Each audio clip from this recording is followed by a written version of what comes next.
एतत् कर्म एतत् ब्रह्मण्य देवस्य श्रुत्वा ब्रह्मण्यतां नर लब्ध्वा भावो भगवती कर्मबंधात् विमुच्यते कर्मना બંધનથી ભગવાન છોડે છે. એવા સુદામાજીનું ચરિત્ર ભગવાન સુખદેવજીએ ગાયું. ત્યારબાદ કુરુક્ષેત્રમાં યજ્ઞ થયો. કુરુક્ષેત્ર એટલે જ્યાં મહાભારતનું યુદ્ધ થયું. એ મહાભારતના યુદ્ધ પછી વસુદેવજી એટલે કે ભગવાનના પિતાએ એ જ સ્થાનમાં એક યજ્ઞ કર્યો છે સૂર્યગ્રહણના સમયમાં. એ કથા આવી છે.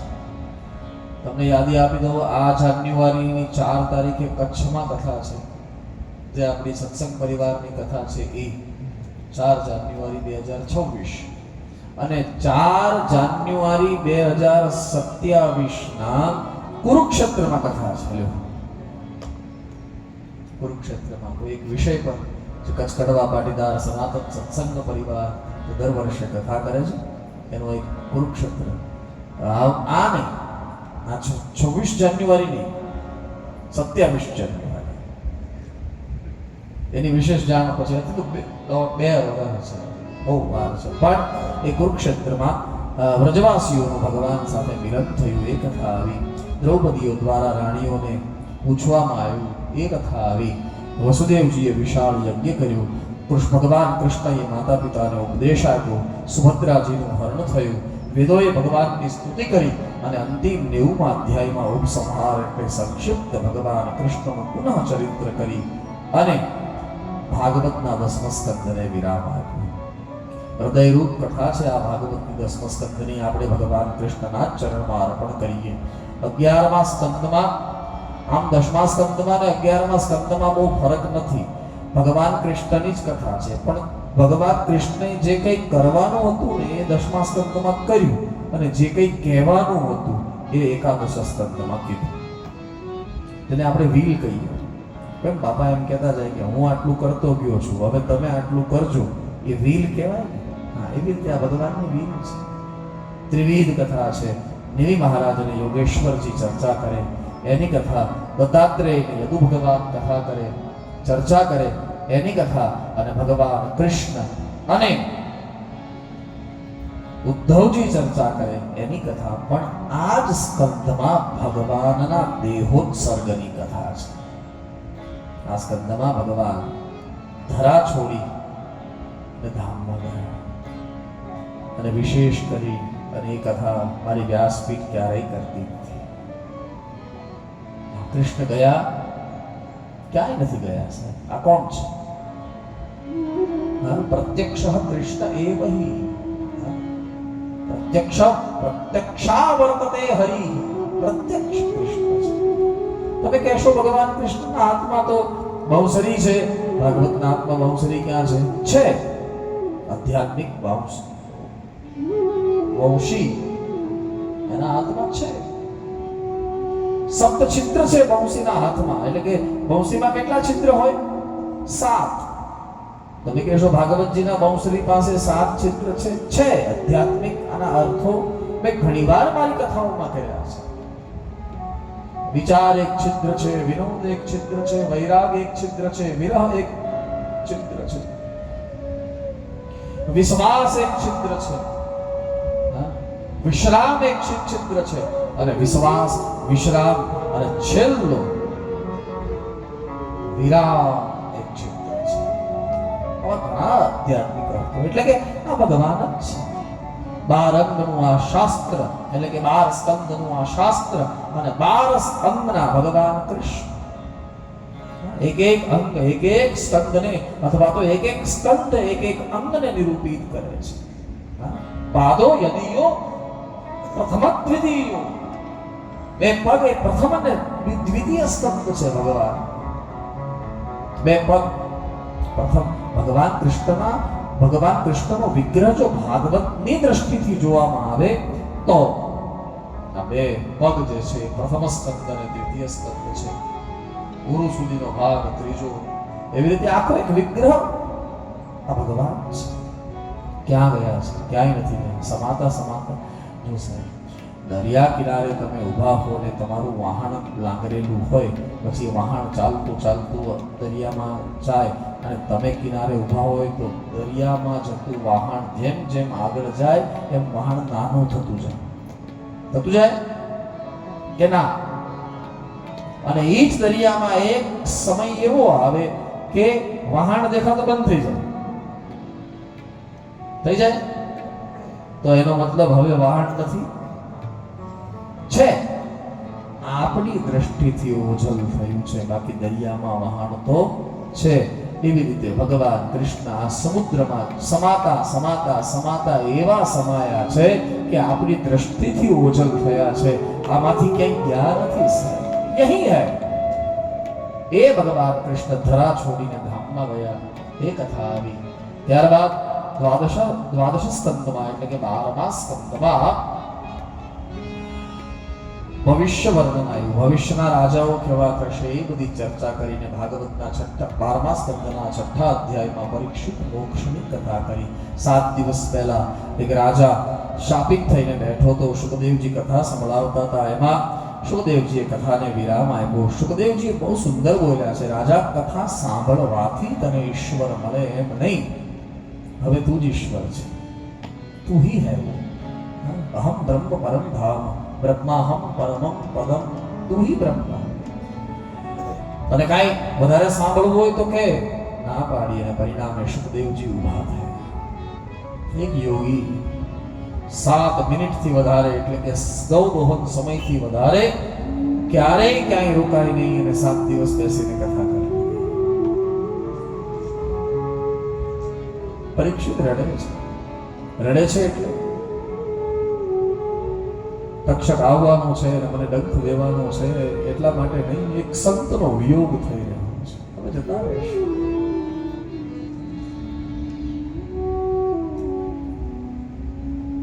उसने मुझे सिर्फ देखा और दुआओं से भर दिया. सिर्फ देखा. उसने मुझे सिर्फ देखा और दुआओं से भर दिया. अभी तो मैंने सजदा भी नहीं किया था. पगे नહોતો લાગ્યો પણ ત્યાં તો કૃપાની એટલી વર્ષા. 7 દિવસથી જે સંત કથા સંભળાવી રહ્યા હતા એ જતા રહેવાના છે. રડે છે. શુકદેવજીએ કથાને વિરામ આપ્યો. શુકદેવજીએ કીધું, રાજન તું જ બ્રહ્મ છે. ઉભા થયા. વારંવાર શુકદેવજી ને પરીક્ષિત પ્રણામ કરે છે. શુકદેવજીને કહ્યું કે બાબા મારે તમને કંઈક આપવું છે. શું આપવું છે? બોલે મારે તમને કંઈક કહેવું છે. બોલને રાજન શું કહેવું છે? ત્યારે પરીક્ષિત એટલું જ બોલ્યું કે ભગવાન તમે કથા પૂરી કરીને જશો, તમે જશો એટલે ઓલો તક્ષક આવશે, મને ડંક દેશે અને મને મારી નાખશે. પણ ભગવાન તમારી કથા મને મૃત્યુથી બચાવી ન શકે. મારું મૃત્યુ થશે. હા રાજા.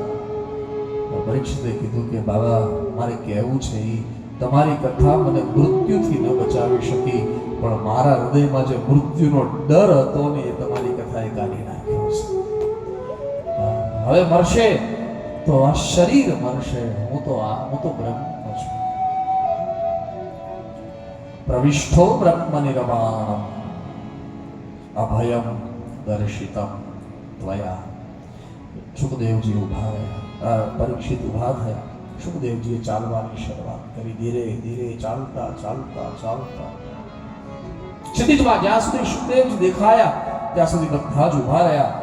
અને જેવા શુકદેવજી દેખાતા બંધ થયા એટલે તમામે શુકદેવજીના નામનો જય જયકાર કર્યો. આઈએ આપણે પણ સાથે મળી અને એ વિરક્ત યોગીના નામનો એવો જય જયકાર કરીએ.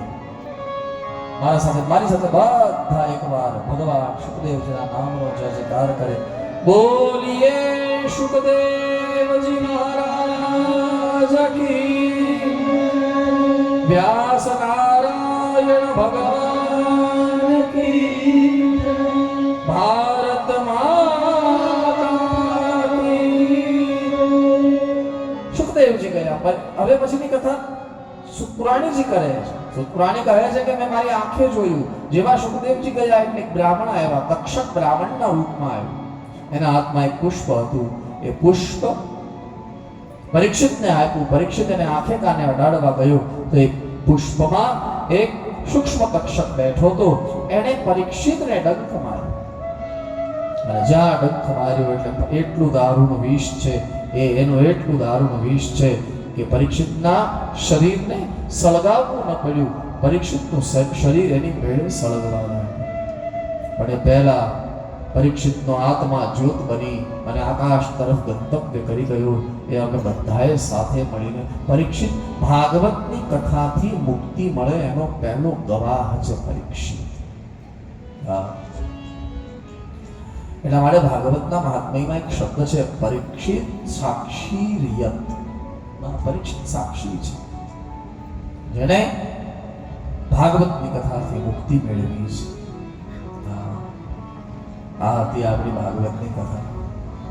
આમ તો પરીક્ષિત મોક્ષ પછી પણ ભાગવતમાં થોડી કથા છે કશ્યપ આદિ બ્રાહ્મણોની, પણ વ્યાસપીઠ પરથી અહીંયા સુધી કથા કરવાની જ આજ્ઞા છે. હજી કથા છે પણ વ્યાસપીઠ પરથી અહીંયા સુધી જ કથા કરવાની આજ્ઞા છે. એટલે કથાને અહીંયા જ વિરામ. હું હંમેશા કહું કે મારી કથા પૂર્ણાહુતિ નથી થતી, મારી કથા વિરામ થાય છે. આપણે શરૂ નથી કર્યું તો પૂરું કેવી રીતે કરીએ? શરૂ કોઈએ કર્યું છે તો પૂરું એ કરે. આપણે વચ્ચેથી વાપરી લઈએ. અને અમારા માટે આ વિરામ જ છે. જો આજે અહીંયા પૂરી થાય છે, સવારે 9 વાગે કાલે ઘાટકો પર શરૂ થાય છે, તો આ વિરામ છે કે પૂર્ણાહુતિ કયો? અને અમે ક્યારેક તો અમને ખબર નથી પડતી કે ઓલી કથા હું બોલીને આવ્યા ને અહીંયા હું બોલવા ભૂલી જઈએ. કન્ટિન્યુ કથા ચાલતી હોય તો શ્રોતા બદલાય. મને કાલે જ કોઈ પૂછતું હતું, કોઈ મને મળવા આવ્યું હતું ધરમપુર સુરતથી, તો મને પૂછતું હતું દર કથા એક જ હોય? ના, એ થાપ નહીં ખાવાની. તો કયા આધાર પર તમે કથા કરો એ મને પૂછતા. બહુ મોટા એક ઓફિસર હતા કાલે. તમે હતા કે બેઠા હતા, આખો પરિવાર બેઠો હોય. બહુ મોટા એક ઓફિસર હતા. મને કે દર કથા એક જ હોય, તમે કથા કયા આધાર પર કરો? મેં કીધું શ્રોતાઓની સ્થિતિ જોઈને કથા કરવી પડે. બસ શ્રોતા બોલે નહીં, પણ શ્રોતા બેઠા હોય ને એ અમને અંદાજ આવી જાય. કથા તો એની જ રહેવાની છે, પણ કથાના વાક્ય, કથાની છણાવટ, કથાની માંડણી, પ્રસ્તુતિ બદલાઈ જાય. એટલે કથા વિરામ, કથા પૂર્ણાહુતિ નહીં. અને સાહેબ હું અહીંનો જ છું. અહીંથી ત્યાં, ત્યાંથી ત્યાં કથા. શંકરભાઈ કામ શું છે? શંકરભાઈ કાલે મને કીધું ભાઈ આપણે દર વર્ષે આપણા વિસ્તારમાં એક કથા થાય એવું કંઈક કરીએ. અને મેં બહુ સિરિયસ લીધું છે. હવે આ કથા પૂરી થઈને 2-3 કથા પૂરી કરીને આવું ને પછી મિટિંગ કરી. અને મિટિંગ કર્યા પછી આપણે એવું નિર્ણય કરીએ કે અલગ અલગ ગામમાં એક કથા કરીએ દર વર્ષે. પછી કંઈક પણ થઈ જશે. બધું ભગવાનની કથા છે ને, બધું ભગવાન પૂરું કરી લેશે. પણ એક કથા આપણા વિસ્તારમાં દર વર્ષે થાય. જો 16 ડિસેમ્બરથી ગોઈમાં કથા છે. ગોઈમાં જલારામ મંદિર 16 ડિસેમ્બર.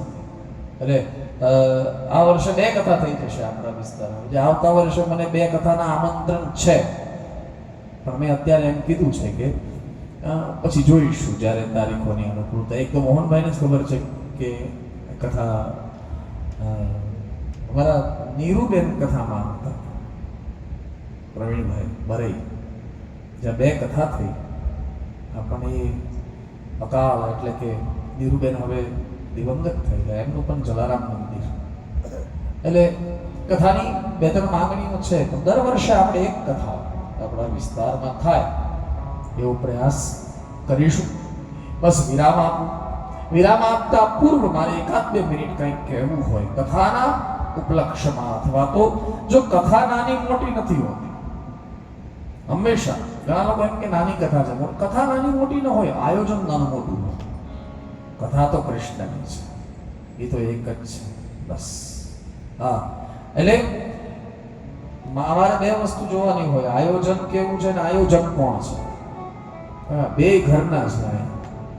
સંભાવ પરિવાર, એમાંય અમારો ઠાકરિયા કુળ પરિવાર, અને એમાંય ધનસુખભાઈ, જે વર્ષોથી મારી સાથે પ્રેમ કરે, શરદ દાદા સાથે પ્રેમ કરે. એટલે આયોજક પણ ઘરના, પરિવાર પણ ઘરનો, આયોજન પણ ઘરનું, આમાં કઈ ઓલું નહીં. પણ હું છેલ્લા દિવસે આજે એક વાત જરૂર કહીશ કે આટલા વિઘ્નો વચ્ચે, આટલા વરસાદ વચ્ચે અને આટલી બધી વ્યવસ્થાઓ વચ્ચે કથાનું આયોજન 100% સફળ રહ્યું. હું 99 નથી બોલતો, હા, પછી 1% લોકો 99 ન વિચારે, ઓલું 1% માં શું રહી ગયું હશે, હા, એવું વિચારે. એટલે 100% સફળ રહ્યું. હા, મારી દ્રષ્ટિથી કોઈ જોવે, મારા આનંદને કોઈ જોવે કે મારા હૃદયમાં તમને કથા સંભળાવવાનો ઉત્સાહ એટલો હતો, તમને આનંદ આવ્યો કે નહીં એની મને ખબર નથી, પણ મને કરવાનો બહુ આનંદ આવ્યો એની હું તમને ખાતરી આપું છું સાહેબ. હવે ખાતરી, હવે તમે કહો કે ભાઈ આ તો સારું લગાડવા માટે કહે છે ને કંઈક કઢાવવું હશે, તો મેં તમને આગળ પણ કીધું હતું કે આપણા વિસ્તારમાં જ્યારે હું કથા કરવા આવ્યો છું, કોઈ વ્યક્તિ એમ નહીં બોલી શકે અથવા કોઈ વ્યક્તિ એમ નહીં કહી શકે કે કથાની કોઈએ દક્ષિણા આપી છે. ના, ક્યારેય નહીં. આપણા વિસ્તારમાં કોઈ પણ વ્યક્તિ મને એમ કહી દે, હા, ઘણા લોકો એમ કે પિતૃ પાછળ કથા છે. ગયા વર્ષે એક ઘટના ઘટી હતી, મને જરા ધર્મ સંકટમાં મૂક્યો કે પિતૃ તમે હતા, ગયા વર્ષે એક ઘટના ઘટી. મને કે તમે પિતૃ પાછળ કથા કરો ને અમે તમને દક્ષિણા ન આપીએ તો અમારી કથા પહોંચે નહીં. મને આવું, પછી એનો રસ્તો શું કાઢ્યો સુંદરભાઈ? પછી મેં રસ્તો કાઢ્યો, ના હું દક્ષિણા લઈશ. તમારા પિતૃ પાછળ કથા છે, તમને એમ છે ને કે દક્ષિણા નહીં આપીએ તો કથા નહીં પહોંચે, તો હું દક્ષિણા લઈશ. મને 11 રૂપિયા તમારે દક્ષિણા આપવાની, એમાં તમારી દક્ષિણા આવી પણ ગઈ અને મેં કાંઈ લીધું પણ નહીં. આ બે વસ્તુ થઈ જાય. પછી હું એમ કહું કે 12 રૂપિયા મૂકશો ને તો 1 રૂપિયો હું પાછો આપી દઈશ. 11 એટલે, કારણ કે કોઈ આપણા વિસ્તારમાં કોઈ કંઈક કહી ન શકે કે મેં કોઈ દક્ષિણા સ્વીકારી છે. ના, આ તો ઘરની કથા છે એટલે કહું, હા, ગાડી મારી લઈને આવું કથા કરવા. સમજો કોઈ બરાબર છે? એ તો આજે મારે મુંબઈ જવાનું છે એટલે મારા માસ્તરને કહેવું પડ્યું કે ભાઈ એ તો ગાડી, કોઈ કથા છે, કથા છે. એટલે કથાનું આયોજન બહુ સફળ રહ્યું.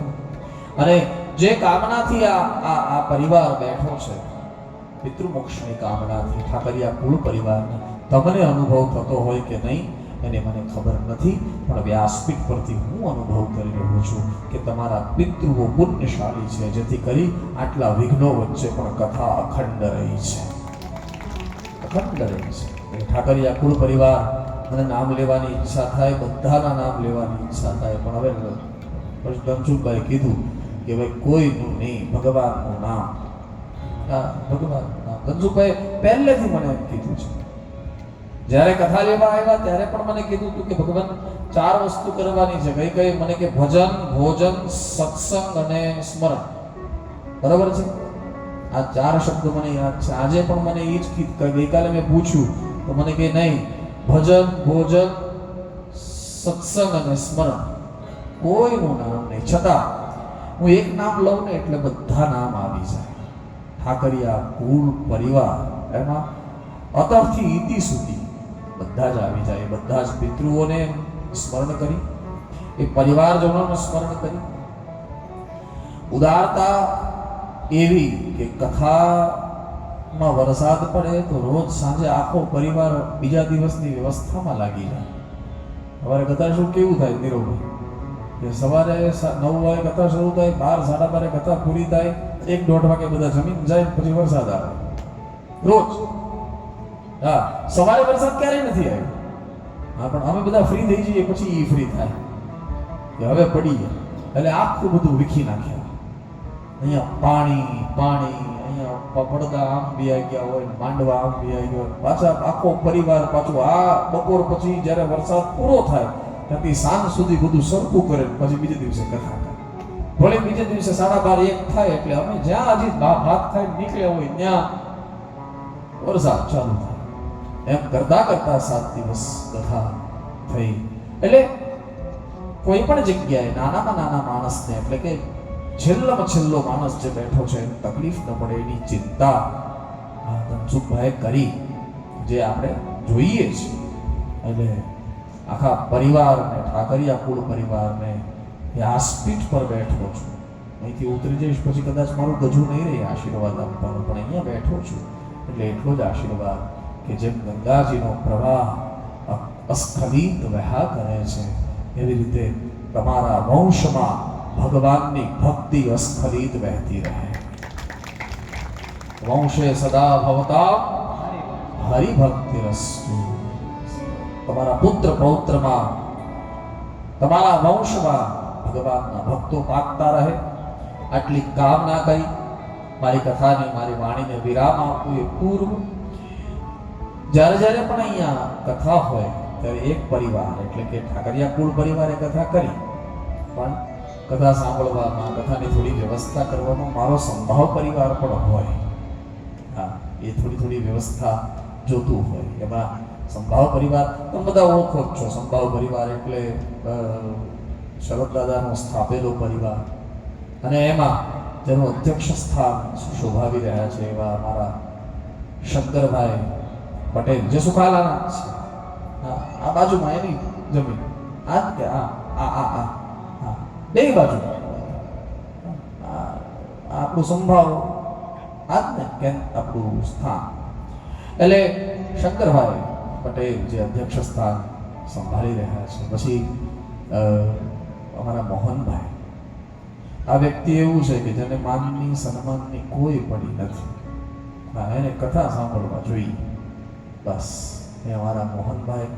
પછી અમારા ગમનભાઈ, હા, હું એને બેંકના નામથી ઓળખું. હવે તો રિટાયર થઈ ગયા, પછી કેનેડા આંટો મારી આવ્યા 1 વર્ષ. પણ એ અમારા સંભાવના હિતેશ સંભાવ માટે બહુ સારું કામ કરે. પછી અમારા રાયચંદભાઈ, ભલે એ આ ઠાકરિયા પરિવારના છે, હા, પણ મારે એને બે પરિવારમાં ગણવા પડે. સંભાવ પરિવારમાં ગણવા પડે અને ઠાકરિયા પરિવારમાં ગણવા પડે. અમારા રાયચંદભાઈ. અને હવે નામ લઉં ધનસુખભાઈ, એટલે એ સંભાવ પરિવાર છે. હા, એટલે ધનસુખભાઈ એ સંભાવ પરિવાર. આવતી 25 જાન્યુઆરીના સાંઈ ગાર્ડન સુખાલા, એમાં સંભાવ પરિવાર દર વર્ષે જે સમૂહ લગ્ન કરે છે, 51 દીકરીઓને પરણાવે છે, એ આ વખતે સાંઈ ગાર્ડનમાં એટલે કે આપણા પ્રકાશભાઈને ત્યાં 25મી જાન્યુઆરીએ થશે. તમે બધા આવજો. હા, બધા આવજો. કોઈ દીકરા દીકરીએ પરણવાની ઈચ્છા હોય તો અમારા મોહનભાઈને, શંકરભાઈને, આમ મેં જેટલા નામ લીધા એમાંથી કોઈને નામ લખાવજો. હા, એ બધાને સ્મરણ કરી. મારા માસ્તર સાહેબ મોટા મોટા મારી સાથે પ્રેમ કરે, એવો પ્રેમ કરે કે હકપૂર્વક પ્રેમ કરે. હકપૂર્વક પ્રેમ કરે એટલે નહીં ચાલે એટલે નહીં જ ચાલે, આમ બોલે લ્યો. એવો પ્રેમ કરે એટલે એને યાદ કરી લો. બધા કેટલા બધા લોકો છે. રાજેશભાઈએ બહુ સારું આપણને ઉદ્બોધન કર્યું. ઘણી બધી વસ્તુઓ એવી કીધી જેના ઉપર કથા ચાલે. રાજેશભાઈને સ્મરું. ઉત્તમભાઈ અહીંયા બેઠા છે, એમને સ્મરું. પછી અમારો સતીશભાઈ, હા, એવું બધું તો ભાઈ તમે ઓળખો જ છો આને બધા. સતીશભાઈ સુખાલાના જ છે, પણ એટલું બહુ સુંદર પત્રકારત્વનું કામ કરી રહ્યા છે. અને એની કલમ છે ને વિદ્વતા ભરી કલમ છે. એના શબ્દો આમ તેમ નહીં હોય. એને મને કીધું યુટ્યુબમાં આપણે કથા બધું મૂકો ને કોણ ના પાડે છે. કેટલા લોકો સુધી સંભાવ ચેનલને નામ શું એનું?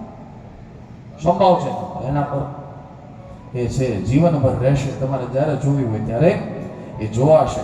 એમને અભિનંદન આપો. બીજું કોઈ ભૂલાતું નથી ને? હા, અમારું વેલપરવા અને અમારું ગોઈમાં અને કેટલા બધા લોકો બેઠા છે. બધાને સ્મરું. આ બધા વડીલો. હું ગઈકાલે આપણે બેનને ત્યાં ગયો હતો, આપણા રવિયા ભાઈને ત્યાં, બરાબર ને? રવિયાભાઈ એના ખોળામાં હું રહેલો છું વર્ષો પહેલા. જ્યારે 600-700મી 500મી કથા અને બધી બધું. એટલે આ પરિવાર સાથે, આ વિસ્તાર સાથે મને કઈ અજાણ્યું લાગે નહીં. ક્યારે બધાને સ્મરી. સંગીતકાર ભાઈઓએ બહુ સારું સંગીત પીરસ્યું અને આપણને સૌને બહુ આનંદ કરાયો.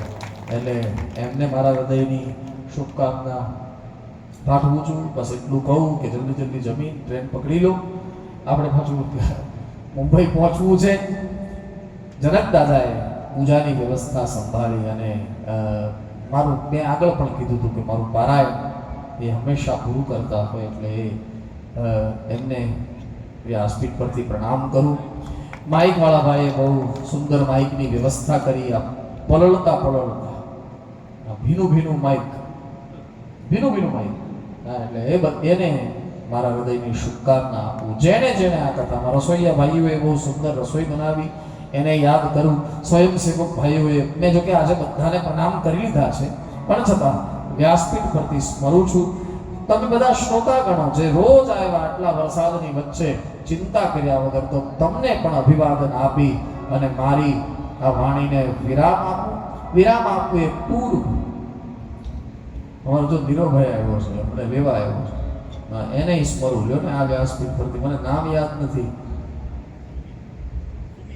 સુમિત, હા એ સુમિતભાઈ આવ્યો છે, એને વ્યાસપીઠ પરથી સ્મરું. જે લોકો આ કથા માટે જે લોકોએ સદભાવ વ્યક્ત કર્યો એ બધાને સ્મરી. હું કેતન ભટ્ટને સ્મરું. એણે પણ આ કથા માટે બહુ સુંદર પત્રકારિતાની બોલી ફરજ બજાવી. બધાને યાદ કરી અને મારી વાણીને વિરામ આપું. 3 વખત આપણે બધા હાથ ઉઠાવીને બોલીએ હરિયે નમઃ, જેથી કરીને કથામાં કોઈ દોષ લાગ્યો હોય તો એમાંથી મુક્ત થઈ શકાય. પહેલા હું બોલું, પછી તમે બોલો, પછી હું બોલું, પછી તમે બોલો. હું ભૂલી જાઉં એ પેલા હિતેશભાઈ એને પણ આ કથા માટે કેટલા લોકો આમાં મન થાય શું કે મને પછી પાછળથી યાદ આવે એને બધા 3 વખત બોલીએ હરૈયે નમઃ, જેથી કરીને કોઈ દોષ કથામાં લાગ્યો હોય તો એમાંથી વિમુક્તિ થાય. પહેલા હું બોલું, પછી તમે, પછી પાછો હું બોલું, પછી તમે, પછી પાછો હું બોલું, છેલ્લી વાર તમે બોલો. એવી રીતે આપણે હરૈયે નમઃનો પાઠ કરશું. ઓમ હરયે નમઃ.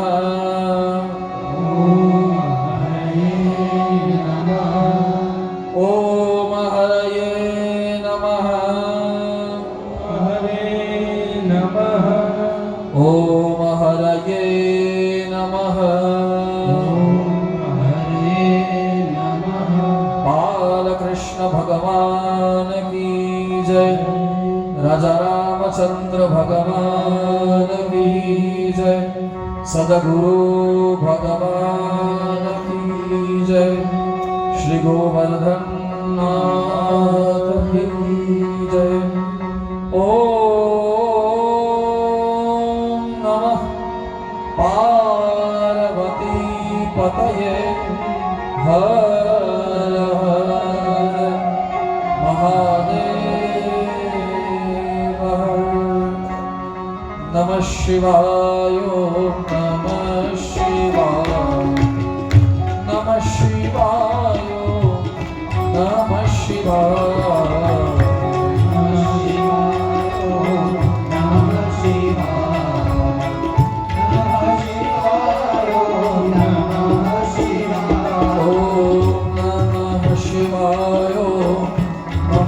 શિવાય. નમઃ શિવાય. નમઃ શિવાય. નમઃ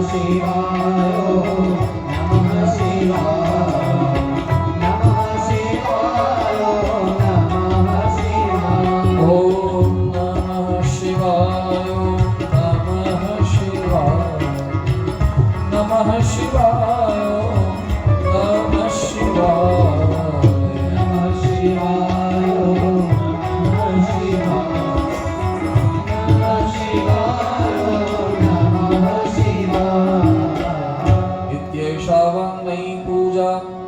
श्रीमद शंकर पादयो अर्पिता तेन देवेशं प्रियता मे सदा शिव. आकाशात् पतितं तोयं यथा गच्छति सागरं सर्वदेव नमस्कारं केशवं प्रतिगच्छति ॐ तस्मै येन विभासितोऽयमतुलो ज्ञानप्रदीपः पुरा तद्रूपेण च नारदाय मुनये कृष्णाय तद्रूपिणा योगीन्द्राय तदात्मनाथ भगवद्राताय कारुण्यतः तच्छुद्धं विमलं शोकमृतं सद्यं परं धीमहि नाम संकीर्तनं यश्च सर्वपापप्रणाशनं प्रणामो दुःखशमनं स्तन्नमामि हरिपरम् ॐ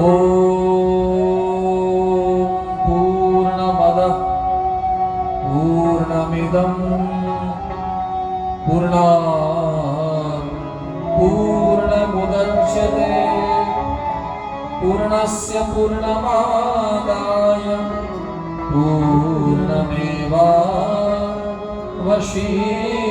पूर्णमेवावशिष्यते ॐ शान्तिः शान्तिः शान्तिः अच्युतं केशवं श्रीरामनारायणं कृष्णदामोदरं श्रीवासुदेवं श्रीधरं माधवं गोपिकावल्लभं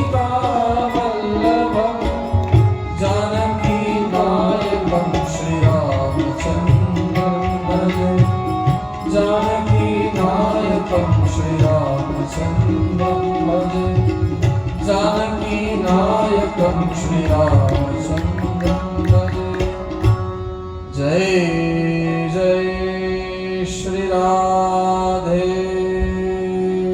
जय जय श्री राधे जय जय श्री राधे